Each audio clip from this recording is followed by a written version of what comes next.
As protesters in China fight for their freedom, Chinese Americans who witnessed the Communist Party's brutality firsthand are speaking out.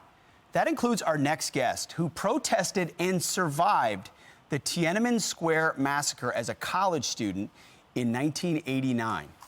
Among many things, Rose Tang is a survivor, activist, and artist, and she joins us now. Rose, so great to have you. You said you were 20, you climbed over a tank. Yes. Thankfully, avoided detection at some level. They didn't come after you, but they came up after a lot of other people who were at that protest. So you know about this, the heavy weight of an authoritarian regime. What kind of chance do these protesters have that are in China right now?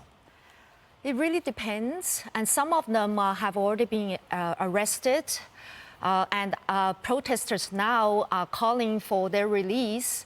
What I'm most worried about is that, unlike a dramatic Tiananmen massacre, tankmen, some of these detainees may just be disappeared. I use the passive tense, be disappeared, which is a term in China now, a euphemism for being somebody could be killed, could be jailed, like thousands of Hong Kong protesters in 2019 and the following years. Or scientists who talked about the origins of COVID and were disappeared. I wouldn't go into COVID. No, but, you don't have to. Yeah. But I'm just saying it's one of those things where they're just one day they're there, the next day they're gone, and it's clearly they ran afoul of the regime.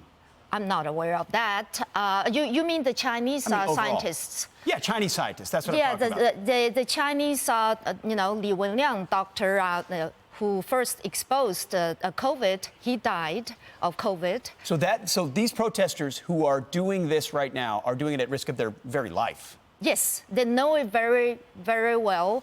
What's most daring about them and very different from the protesters in Tiananmen 33 years ago is that these protesters are very, very brave because they're calling out the Communist Party, the removal of the Communist Party, the regime change, and calling out Xi Jinping to step down. This is unprecedented in Chinese history and the world history for the last 7 decades, more than 7 decades, that ordinary people on mass scale calling out the ruler, the head of the Communist Party to step down. They don't want, particularly in the slogan they said, they chanted, "We don't want Chinese Communist Party. Go away, step down." This is absolutely the beginning of a new era for China, not just China, but for the world. You say the beginning of a beginning. Yes. Does it have a chance to catch on and grow, or is this the type of thing that Xi Jinping and secret police will squash?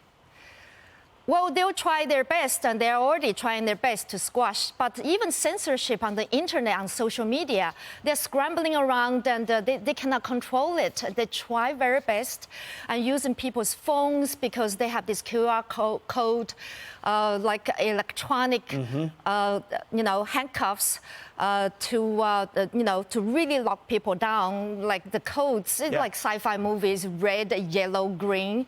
But the thing is, this is the tide of history which is unstoppable.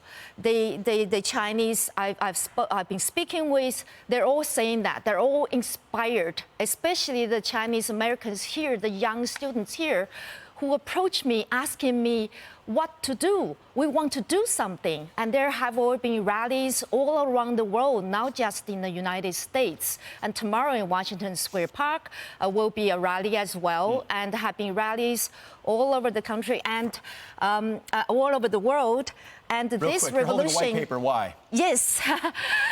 This is now called a white paper revolution, or A4 revolution, because people were holding it just to show the lack of freedom of speech. And this is so ingenious. I'm holding up a blank page because I can't write anything on it. Yes, amazing. Exactly. Hey, thank you for your courage 30 years ago, for what you're continuing to do today, and the Chinese people who want freedom are in our prayers. We appreciate it. Thank you so much. Thank you for your time. I'm Steve Doocy. I'm Brian Kilmeade. And I'm Ainsley Earhart. And click here to subscribe to the Fox News YouTube page to catch our hottest interviews and most compelling analysis.